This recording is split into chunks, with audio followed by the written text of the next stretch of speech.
Voilà, eh bien, bonsoir à tous, chers frères et sœurs.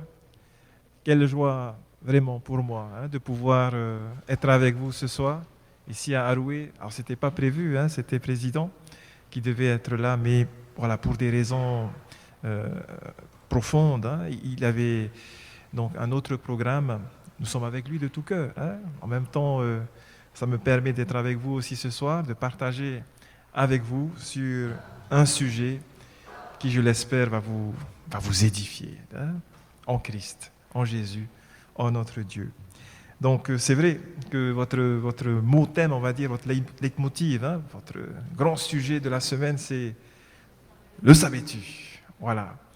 C'est vrai que c'est ce sujet-là, mais je pense que ça correspond aussi, on va dire, avec ce que je vais vous présenter maintenant, que j'avais donc présenté aussi, David est là, avec nos amis du secteur 1, à Puna Avia, vendredi soir dernier, sabbat dernier. Donc, je pense que ça correspond parfaitement entre les deux. Avant d'aller plus loin, peut-être une petite histoire, dans la même ligne que notre frère Neil.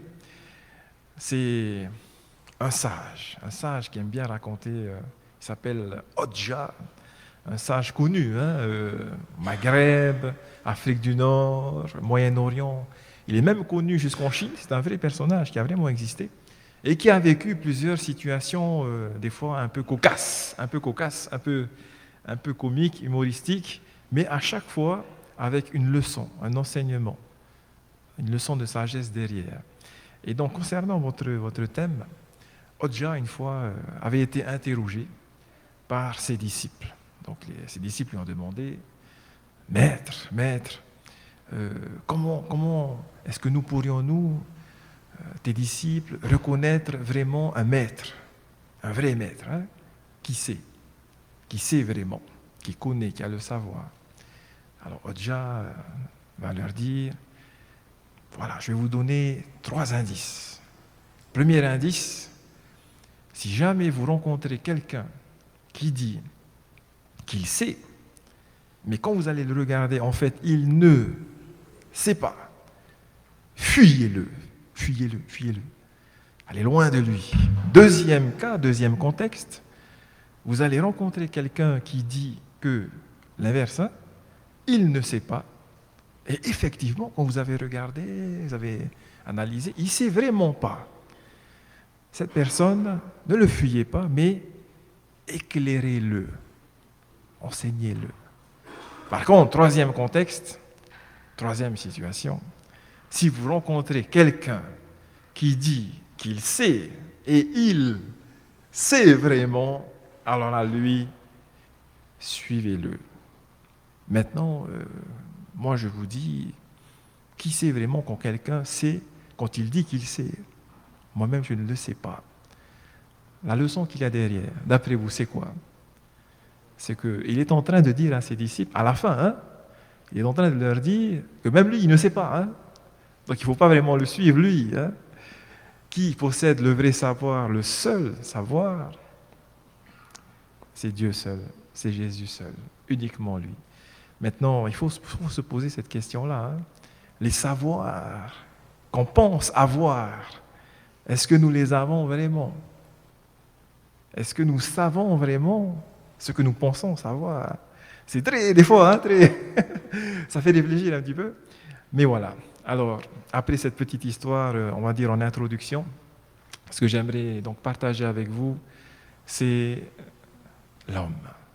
Ce que c'est qu'être un homme. Est-ce que, alors c'est un séminaire pour les hommes, est-ce que nous, les hommes, nous savons vraiment qui nous sommes? Mais voilà, dans un sens différent peut-être de celui du monde. Et le verset que je vais utiliser avec vous, donc ceux qui ont leur Bible, vous pouvez l'ouvrir. Le verset d'introduction, c'est 1 Roi, chapitre 2, au verset 2. 1 Roi 2, verset 2, Pasteur Auguste. Nous avons ici le grand roi David qui va s'adresser à son fils, à Salomon. David va lui dire, je m'en vais par le chemin de toute la terre. Fortifie-toi et sois un homme. Donc c'est ce qu'a dit David à son fils.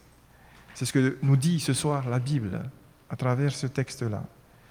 Maintenant, cette déclaration de David, surtout si on essaye un petit peu de la prendre comme une problématique, comme un thème, être un homme, quand on pose cette question à un homme, vous voyez ce que je veux dire, ça peut paraître quoi?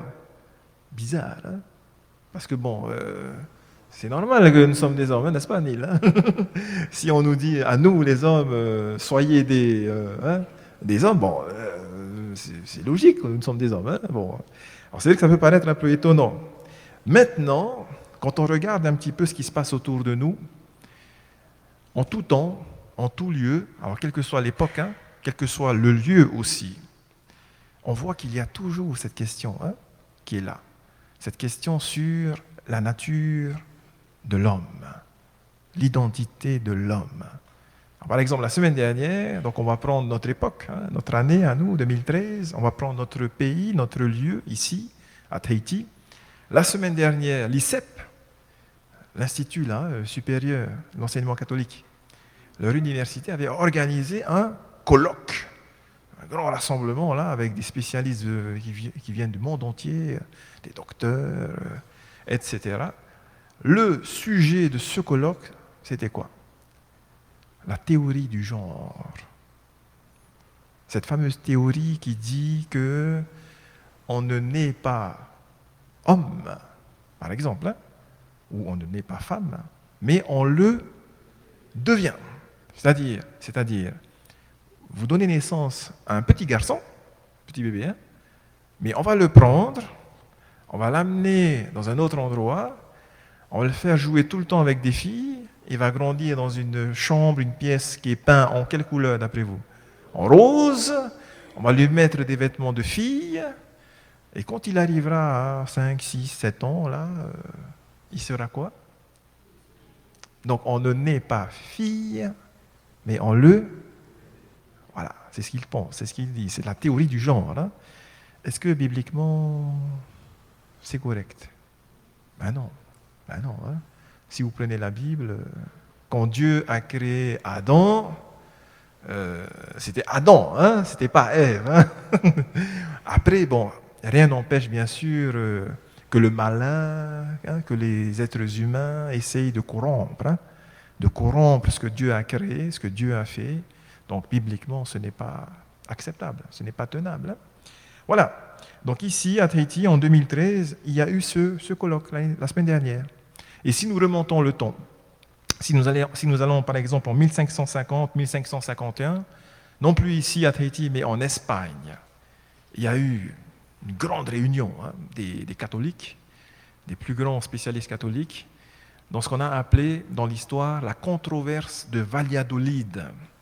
Et quel était donc le grand sujet, le grand thème de cette grande controverse? C'était les Indiens. Parce qu'à l'époque, ils avaient découvert l'Amérique, les Amériques, rappelez-vous les conquistadors, ils avaient ramené des tonnes d'or, mais en même temps, que faire de tous ces millions d'Indiens là, qui sont tombés sous leur domination? Je parle des Espagnols. Donc la grande question à Valladolid, c'était est-ce que l'Indien a une âme? En fait, est-ce que l'Indien est un homme? Est-ce qu'on doit le traiter comme un égal, comme un homme, ou bien c'est un animal, quoi? Auquel cas, on pourrait vraiment faire n'importe quoi avec les Indiens.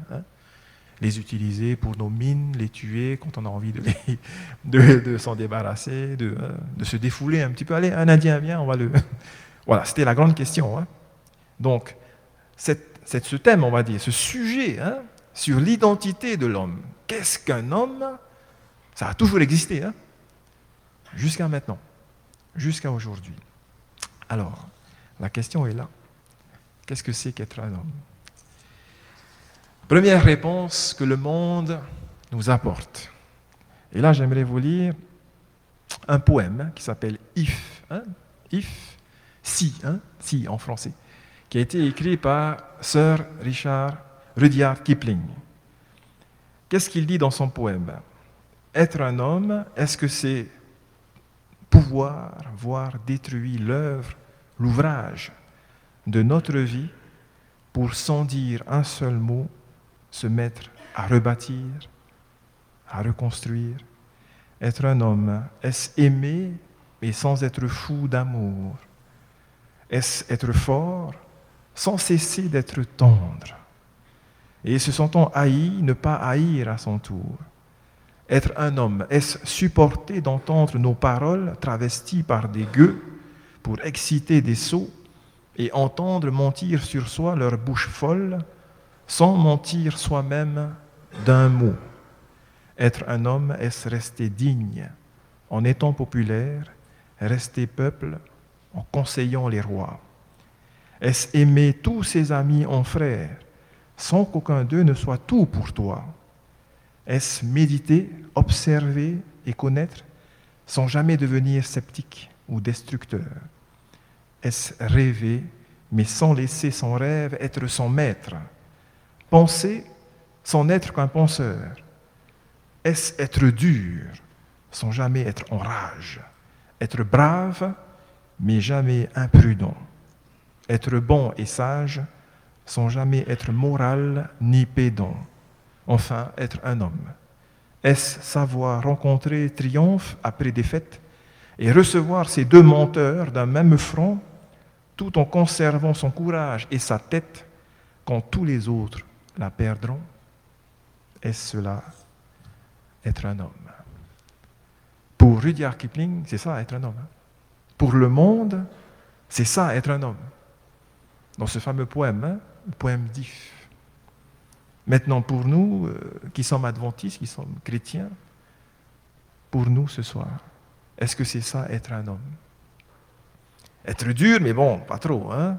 Aimer, mais bon, pas trop aussi. Hein? Être, voilà, quand même, là-bas, mais pas trop quand même. Hein? Équilibré, hein? Toujours comme ça. Est-ce que c'est ça, être un homme? Selon la Bible. Donc, pour aller encore plus loin, pour répondre à cette grande question, qui, à mon sens, est vraiment fondamentale, parce que ça nous concerne, nous, dans nos fondations, hein, dans notre fondement, dans ce que nous sommes. Eh bien, on va aller à quoi, d'après vous? On va aller là. Hein? On va aller avec la Bible. On va laisser de côté Sir Richard Rudyard Kipling, là, et puis on va aller à la parole de notre Dieu, parce que selon 2 Timothée 3,16, toute écriture, voilà, est inspirée de Dieu. Est utile pour enseigner, pour convaincre, pour corriger, si des fois il faut corriger, rectifier. Donc, qu'est-ce que la Bible nous dit concernant l'homme, ce qu'est un homme?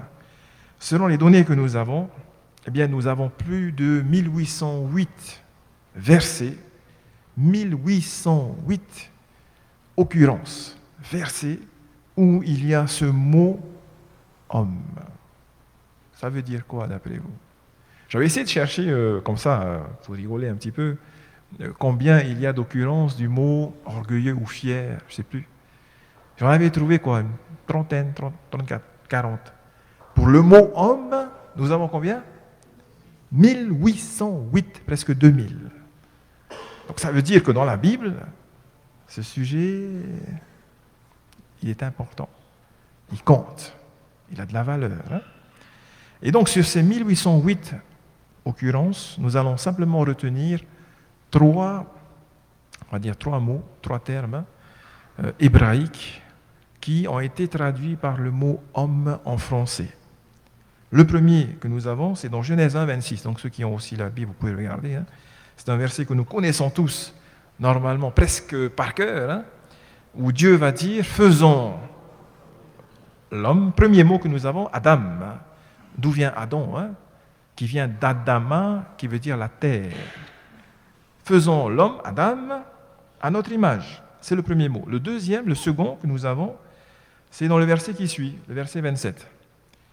Genèse 1, 27, où on va dire « Dieu créa l'homme à son image, il les créa ». Voilà, c'est là où nous avons le mot « homme et femme » ou bien « mâle et femelle ». Donc le mot en hébreu, c'est « zakar hein, », c'est ce mot-là, « mâle hein, » qui est là. Mâle, masculin, on va dire. Hein. Troisième terme que nous avons, au chapitre qui suit, Genèse 2, cette fois-là, verset 24, à la fin, à la conclusion du chapitre 2, le verset qu'on aime bien utiliser lorsque nous célébrons des mariages. Donc, ce verset nous dit, c'est pourquoi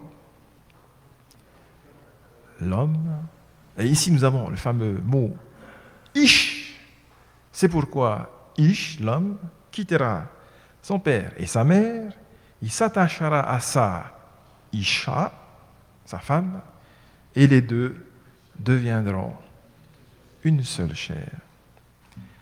À partir de ces trois mots-là, nous pouvons donc maintenant commencer à définir un peu ce que c'est que l'homme selon ces trois termes, selon ces trois mots-là. Premier mot, c'est Adam. Adam qui veut dire, je l'avais dit tout à l'heure, qui veut dire quoi? Voilà, qui veut dire terre, qui veut dire le terreux, le glébeux, celui qui a été créé à partir du sol, de la poussière. Donc nous avons ici, je pense, comme première définition possible, l'idée de notre mortalité. Qu'est-ce que c'est qu'être un homme? Qu'est-ce que c'est qu'un homme? C'est un mortel. Jamais oublier ça. Surtout pour nous les hommes. C'est des fois, quand on rencontre trop de victoires, qu'est-ce qui se passe? On se prend pour... Voilà, nous ne sommes pas Dieu. Nous ne sommes pas des dieux. Nous sommes des mortels. Et en tant que tels, nous sommes des êtres finis, des êtres limités. C'est ce que nous sommes.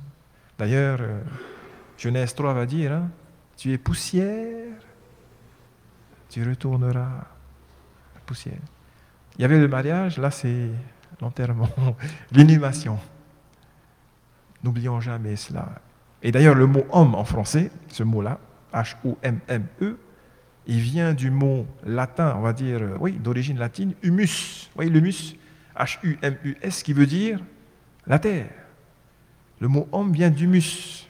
Donc, l'humain, c'est quelqu'un qui vient de la terre. Voilà. Il est mortel, il est fini. Il n'est pas Dieu. Soyons conscients de cela. Première définition. La deuxième définition, donc avec le deuxième terme, zakar, mâle et femelle, deuxième définition possible de ce qu'est un homme, eh bien, c'est quoi? C'est le masculin et le féminin. Parce que si vous regardez bien le verset va dire quoi? Genèse 1, 27. Dieu créa l'homme à son image, il les créa homme et femme, ou bien mâle et femelle. Mais le verset qui y a juste avant, le verset précédent, donc le verset 26, quand vous le regardez, ce verset 26, qu'est-ce que vous constatez? Est-ce qu'il y a là cette distinction entre les deux? Cette séparation claire, précise, entre le masculin et le... Il n'y a pas. C'est faisant l'homme, avec un grand H. C'est pour ça qu'en français, quand on met un grand H majuscule au mot homme, à l'intérieur, il y a quoi? Il n'y a pas que nous, les hommes. Il y a aussi nos sœurs. Il y a aussi les femmes. Autrement dit, la leçon que nous avons ici, c'est que la femme n'est pas en dehors de l'humanité. La femme n'est pas un animal. La femme n'est pas la moitié d'un homme, comme à l'époque de Jésus. Je ne sais pas si vous le saviez ça. À l'époque de Jésus, la femme, c'est la moitié d'un homme. Et la concubine, c'est la moitié d'une femme. Donc c'est la moitié d'un homme, d'une femme. Voilà, c'est carrément, s'il faut s'amuser à trouver les pourcentages, la femme n'est pas cela. La femme n'est pas la moitié d'un homme. La femme n'est pas l'esclave. La femme n'est pas une bonne à tout faire. Au contraire, la femme fait partie de l'humanité. La femme est un être humain. La femme est un être humain. En même temps, c'est la définition alors que j'aimerais maintenant vous proposer. En même temps, elle est femme. Et nous, les hommes, nous sommes des hommes. Pas mélanger les deux, voilà. Surtout pas mélanger les deux. Il n'y a pas du tout ici de possibilité d'avoir un homme féminin ou féminisé ou une femme masculin ou masculin. Non, non. Ici, l'homme est l'homme à sa place et la femme est la femme à sa place. Voilà. Il n'y a pas de confusion des genres ici. c'est bien distinct, c'est bien séparé. Donc, qu'est-ce que c'est qu'être un homme? Pour nous, les hommes, je veux dire, c'est être conscient de notre virilité, de notre masculinité, de notre force, de notre vigueur. Dieu nous a donné cela. Donc, soyons bien conscients de cette différence, mais je vais peut-être changer le mot de cette nuance, une légère nuance avec nos sœurs, avec notre épouse. Laissons la femme à sa place, nous restons, nous les hommes, à notre place, la place qui nous revient. Et d'ailleurs, pour montrer un petit peu le fait que la femme fait partie de l'humanité, qu'il y a vraiment une symbiose entre les deux, vous voyez, dans le mot Ish et Isha, alors j'en avais parlé aussi à Punahavia dernièrement, quand vous entendez, quand vous écoutez ces deux mots-là, c'est quasiment identique, vous êtes d'accord? Ish, Ish, A. Qu'est-ce qu'il y a en plus? C'est le A. Un petit A qui est en plus. Et donc, si on essaye de traduire un petit peu en français, ce petit jeu qu'on a en hébreu, on a juste rajouté une lettre, la lettre A. Si on essaye de traduire cela dans la langue de Molière, la langue française, ça deviendrait quoi d'après vous? Eh bien, on aurait, j'essaie de cogiter, on aurait comme traduction possible, donc toujours pour la fin là, de Genèse 2, pour le mariage là, on aurait non plus, et l'homme quittera son père et sa mère, on aurait alors ici comme traduction possible, alors l'humain quittera son père et sa mère, il s'attachera à, on reprend le même mot, mais on va rajouter une petite lettre, le E, l'humaine. L'humain, alors l'humain s'attachera à l'humaine, E, et les deux deviendront une seule chair. Vous voyez le jeu, c'est ce jeu-là qui est en hébreu en fait. C'est quasiment, c'est le même mot. Ish, ish, mais on a juste rajouté une petite lettre, le A. En français, c'est le même mot, humain, humain, mais on va rajouter une petite lettre, le E, pour différencier les deux. Alors pour nous, ce E, c'est quoi? C'est le E de l'Éternel, par exemple. Le E de l'Éternel qui a créé la femme. C'est grâce à lui que la femme existe. C'est l'Éternel. C'est la petite cerise comme ça. C'est Dougon qui aime bien dire ça. La création de la femme, c'est la petite cerise sur le gâteau. Mais c'est Dieu qui a permis cela. En même temps, le E que nous avons ici, c'est le E de la féminité. On le voit en français, en langue française. Alors, il y a le berger, B-E-R-G-E-R. On va féminiser, on va mettre juste un E. Le berger et sa bergère. On a aussi le boulanger, pareil, E-R. On va rajouter un E. Le boulanger et sa boulangère. C'est beau. C'est le E de la féminité. Ce E-là, il est très riche. Et ce qui est dommage aujourd'hui, lorsqu'on regarde un petit peu ce qui se passe autour de nous, qu'est-ce que les gens aiment bien faire aujourd'hui? À cause du politiquement correct, on va dire ça comme ça. Les gens aiment bien uniformiser. Tout doit être pareil. Il ne faut pas montrer les différences. Un aveugle, il ne faut pas dire qu'il est aveugle. Attention. On dit malvoyant. Un sourd, il ne faut pas dire sourd, malentendant. Et par rapport donc à nos sœurs, par exemple, une sœur qui devient donc, il y a les élections qui vont arriver en 2014, elle va devenir quoi? Avant, vous savez comment on disait avant? Madame c'est féminin ça là, la mairesse. Aujourd'hui, on ne dit plus Madame la mairesse, on dit Madame le maire. Voilà, il ne faut plus différencier, il faut uniformiser, il faut que tout soit pas. Mais non, on est différents. Et heureusement, on va être différents. Vous imaginez un petit peu si on avait tous la même tête dans l'église, là, la même voix, qui va aller devant, qui va aller chanter, qui va prêcher, qui va prier. Elle a la même manière de penser aussi. Vous imaginez un monde comme ça? Aïe, aïe, aïe. Heureusement que ce n'est pas le cas. Hein. Nous sommes tous différents.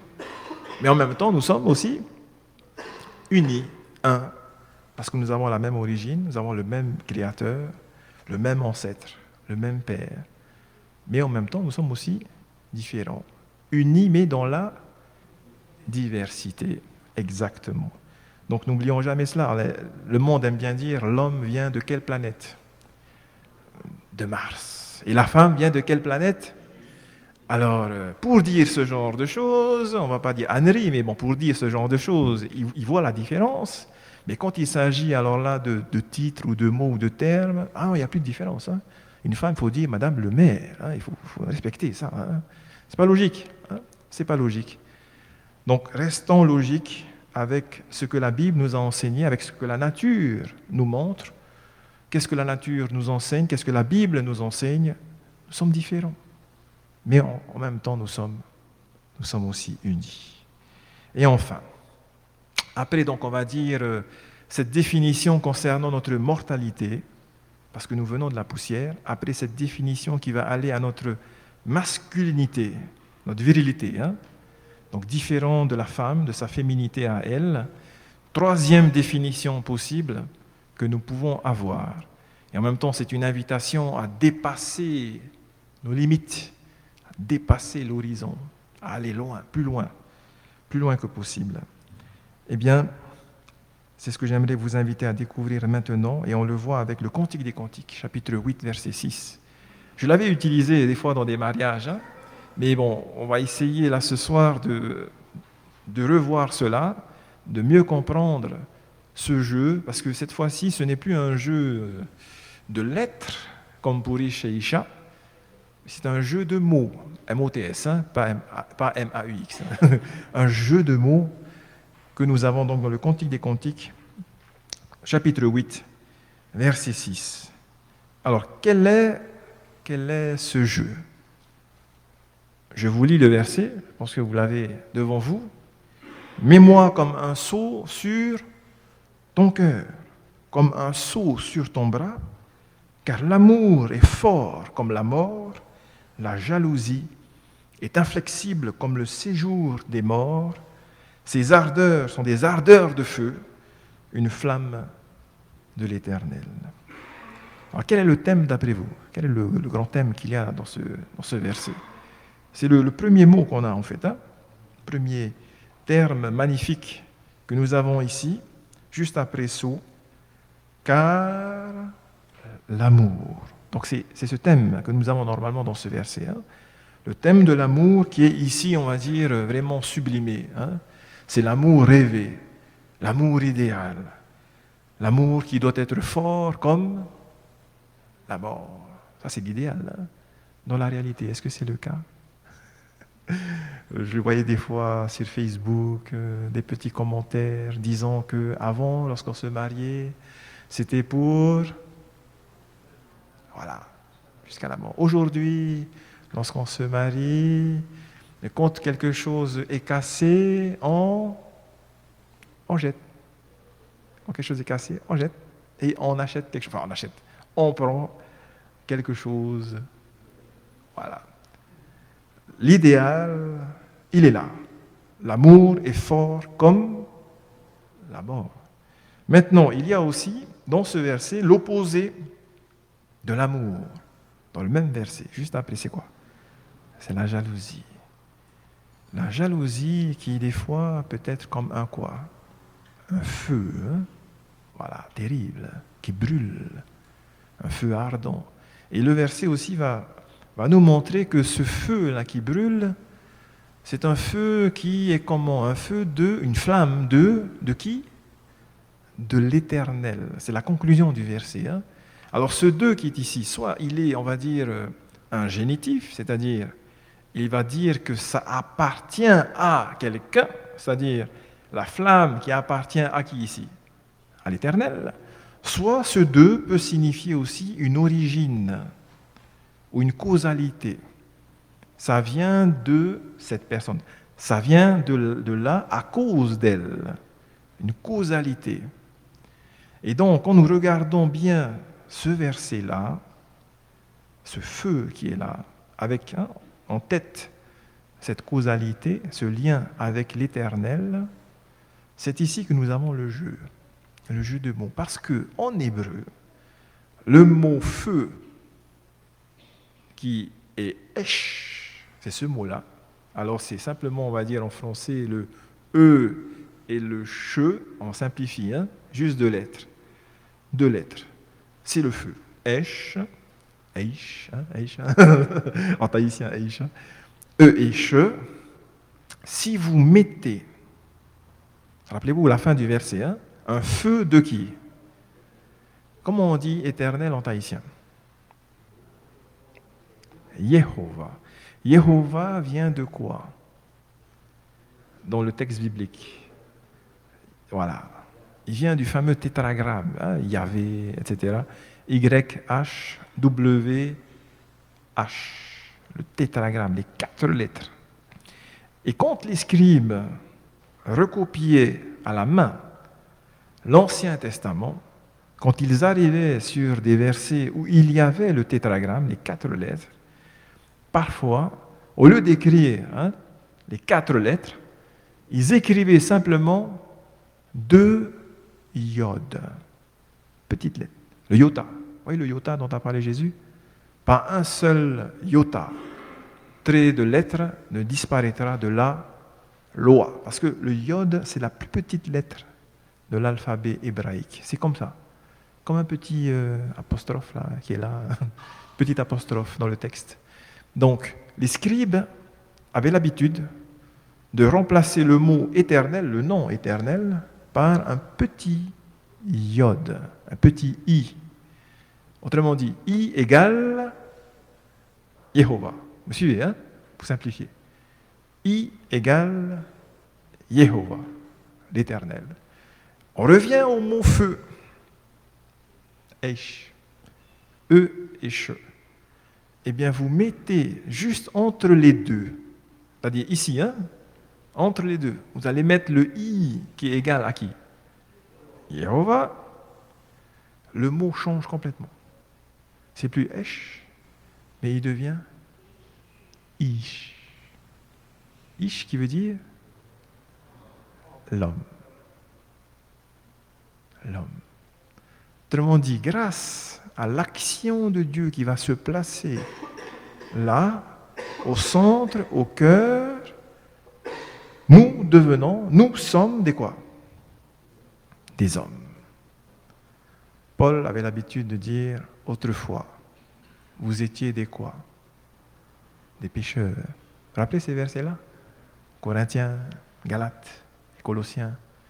Autrefois, vous étiez les fils, les filles des ténèbres. Vous étiez des pécheurs. C'est ce que vous étiez autrefois. En venant ici à cette image, on pourrait dire quoi? Autrefois, nous étions, ou vous étiez, des feux. Vous voyez ça? Des feux. Des feux. Mais maintenant, grâce à qui? Grâce à Jéhovah. Grâce à Jéhovah, grâce à l'Éternel, à Yehovah, le petit i là, les feux que nous sommes, que nous étions, sont devenus des quoi? Des ish, des hommes.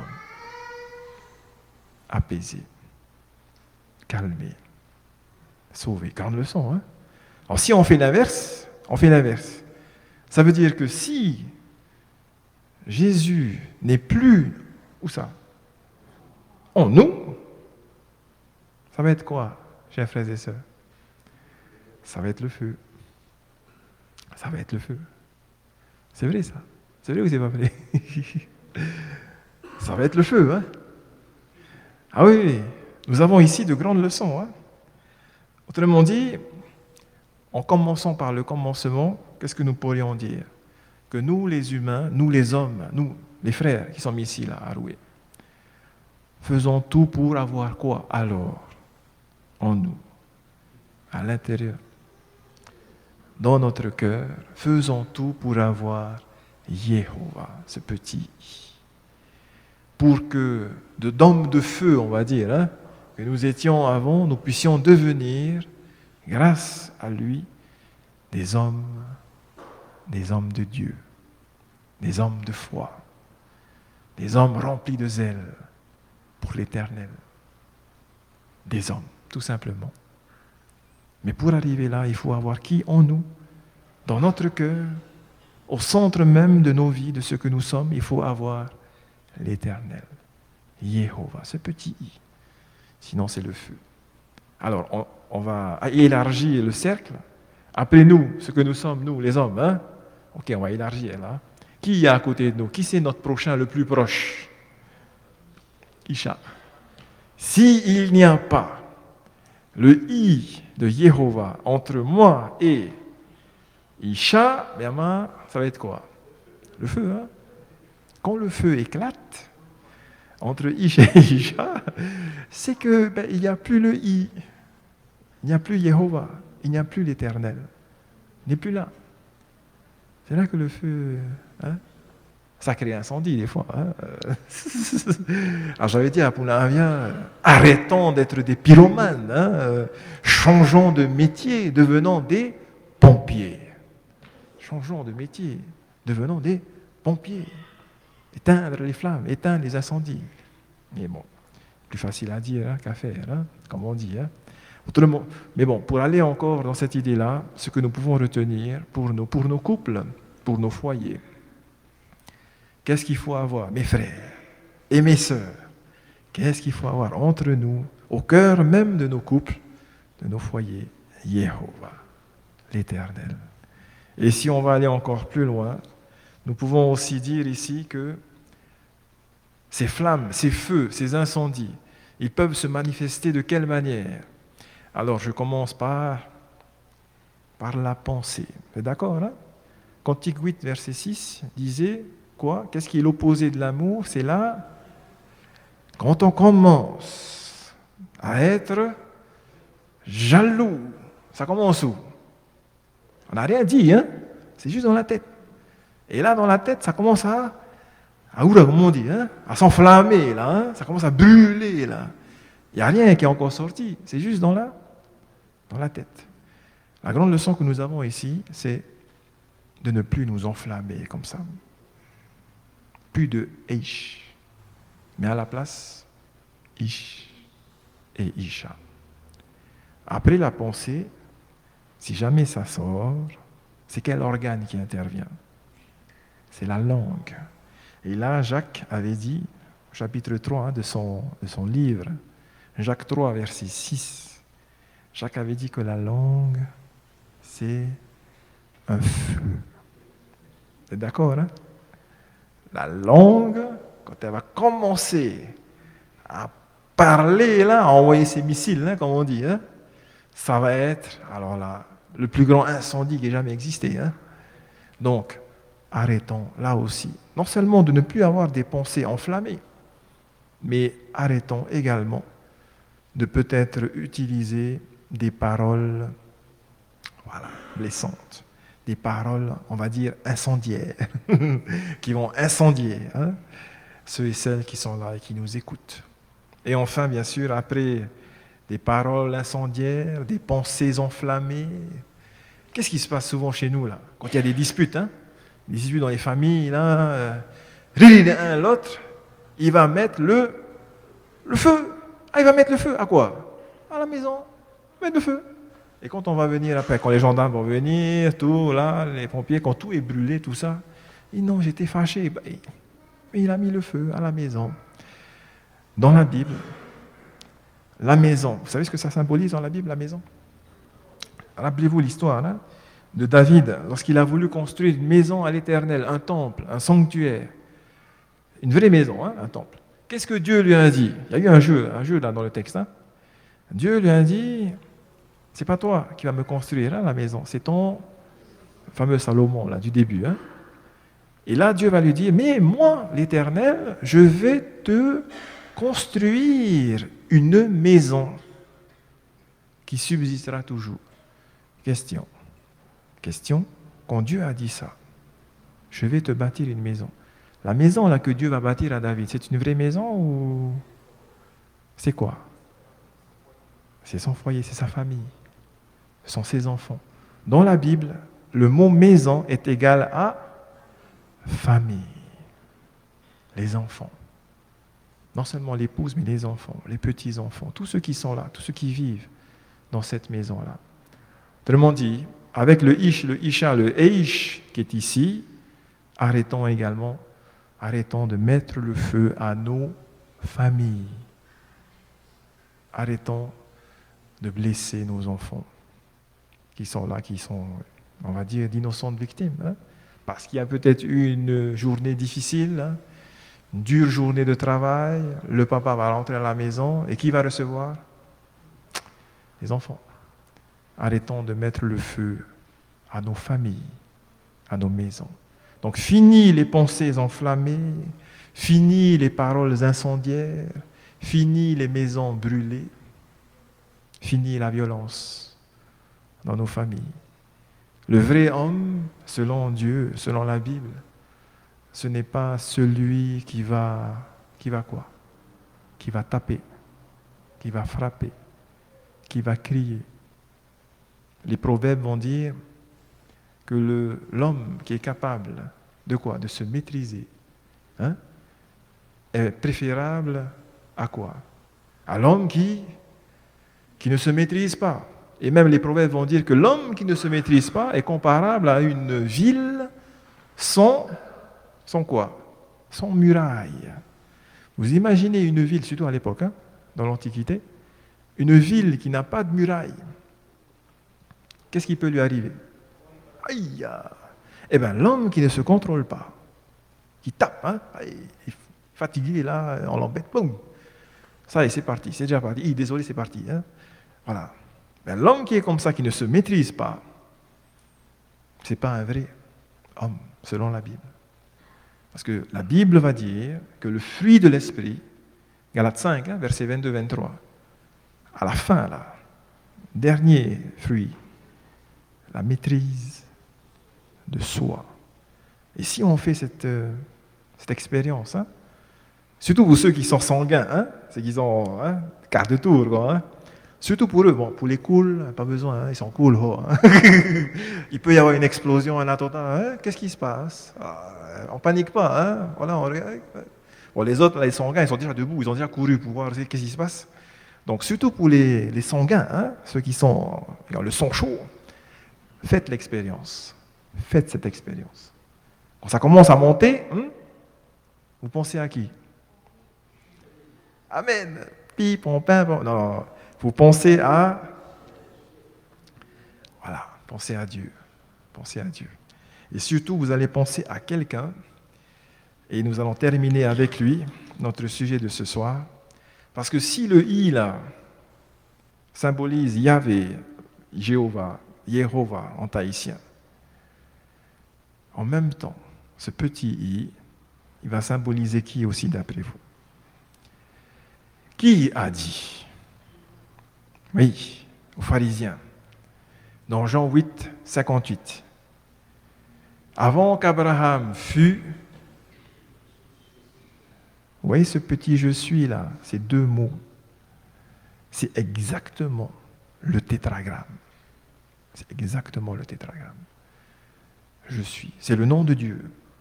Et d'ailleurs, pour nous montrer que vraiment, hein, c'est cela, c'est cette signification, hein, que Jésus a utilisée à ce moment-là, il suffit de regarder la réaction des Juifs, hein, qui étaient là. Hein. Donc le verset 59, verset qui suit. Comment ils ont réagi quand ils ont entendu Jésus dire « Avant qu'Abraham fût, je suis ». Réaction des Juifs. Où est le caillou? Où est le caillou? Où est le caillou? Vite, un caillou s'il te plaît. Un caillou, pourquoi faire? Je le fais un petit peu hein, en rigolant, mais si on était là à la place de Jésus, c'est pas rigolo. Hein. Parce que là, c'est des vrais cailloux. Hein. C'est pas des paroles. Hein. C'est des vrais cailloux. Ils cherchaient des cailloux pour lapider Jésus. Hein. Parce que Jésus a blasphémé. Jésus a utilisé pour lui le nom de Dieu. Autrement dit, selon ce verset, Yeshua égale Yehovah. Jésus est égal à l'Éternel. Autrement dit, qui nous devons mettre, déjà nous les hommes, au cœur de nos vies, de nos existences? Précisément Jésus. Personne d'autre. Qui nous devons mettre, alors je m'adresse à nos sœurs, les couples qui sont ici, qui nous devons mettre entre nous et nos femmes, nos épouses? Jésus. Qui on doit mettre, cette fois-là encore, entre nous et notre femme et nos enfants? Jésus. Toujours Jésus. Imitons qui? Jésus. Faisons ce qu'il faisait, disons ce qu'il disait, soyons comme il est. Avec bien sûr nos différences, avec nos spécificités, mais en ayant toujours qui en nous, en reflétant qui toujours, à chaque fois? Jésus. Pour que nous puissions dire comme Paul dans Galates chapitre 2, verset 20, si je vis, ce n'est plus Bruce qui vit. C'est qui vit? C'est Christ qui vit en moi, en vous, en nous. Voilà ce que j'aimerais vous proposer. Voilà un petit peu, on va dire, un défi, un challenge que j'aimerais vous proposer ce soir pour pousser l'horizon, pousser les limites, aller encore plus loin. C'est vrai que l'homme, c'est celui qui est mortel. C'est vrai que l'homme, c'est celui qui est viril, qui est masculin. C'est vrai tout cela. Mais en même temps, essayons d'aller encore plus loin. Essayons d'aller à une deuxième humanité. C'est ce que Paul dit dans 1 Corinthiens 15, quand vous le lisez. De même, si tous meurent en Adam, de même, tous revivront en qui? C'est une deuxième humanité qui est là. Un deuxième Adam, le second Père, la seconde humanité, Jésus-Christ.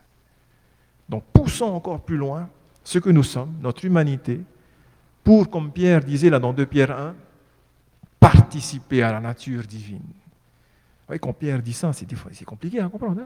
Nous, des humains, on va participer à la nature divine. Ça veut dire quoi? Ça veut dire en se rapprochant de Jésus, en participant avec lui, eh bien nous participons aussi à la nature divine. Voilà. Mes frères et mes sœurs, nous sommes arrivés au bout de notre sujet de ce soir. David avait dit à son fils Salomon, « Fortifie-toi et sois un homme ». Qu'est-ce que c'est qu'être un homme aujourd'hui, en 2013? Eh bien, c'est d'être conscient de sa mortalité, de sa finitude, de sa réelle condition.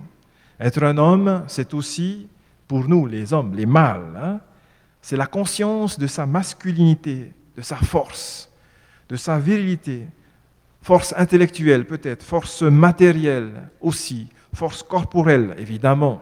Être conscient de toutes ces forces que Dieu nous a données pour les canaliser, pour les orienter. Où ça? Pour le bien de son épouse, pour le bien de ses enfants, pour le bien de la société et surtout pour la gloire de Dieu. Enfin, être un homme, c'est avoir Dieu en soi. C'est ça, être un homme. Et plus que Dieu, c'est d'avoir qui? D'avoir Jésus-Christ. Autrement dit, conclusion finale.